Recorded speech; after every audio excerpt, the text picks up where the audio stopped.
आम्हाला जमलं नाही हो, आमच्या लेकरांना जमलं नाही, पण आमच्या नातवाने तालुक्यात आमचं नाव केवळ नातवाचा पराक्रम नाही. तुमच्या घरात कुणीतरी भगवंताची साधू सज्जनांच्या केलेले शेवीचं फळ देवानं नातवाच्या रूपानं तुमच्या हे शेवीचं फळ.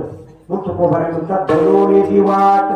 देव आपल्याला वाट चुकू देत नाही, आणि चुकली तर पुन्हा वाटून आणतो. एखादा म्हणतो 2010 मध्ये पूर्ण संपलो होतो, 50 लाख कर्ज झालं, दाव घेऊन फिरत होतो, झाडाला जाऊन मला.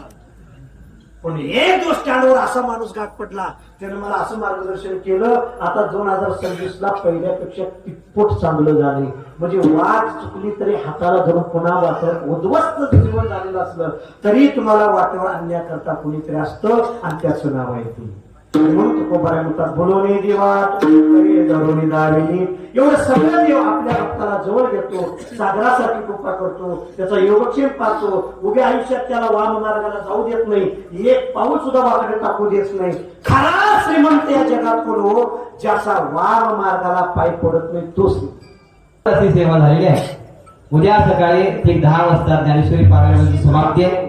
आरतीला जसं आता कीर्तनाला आला तसं आरतीला उद्या समाप्तीच्या आरतीला गर्दी करा. सकाळी ठीक 10 वाजता ज्ञानेश्वरी पारायणाची समाप्ती होईल. उद्या श्री शिवरामदादा होकारांची दिंडी आपल्या गावामध्ये येणार आहे. तरी उद्याचं कीर्तन 9 ते 18 या वेळेमध्ये होईल. त्यांनी सर्वांनी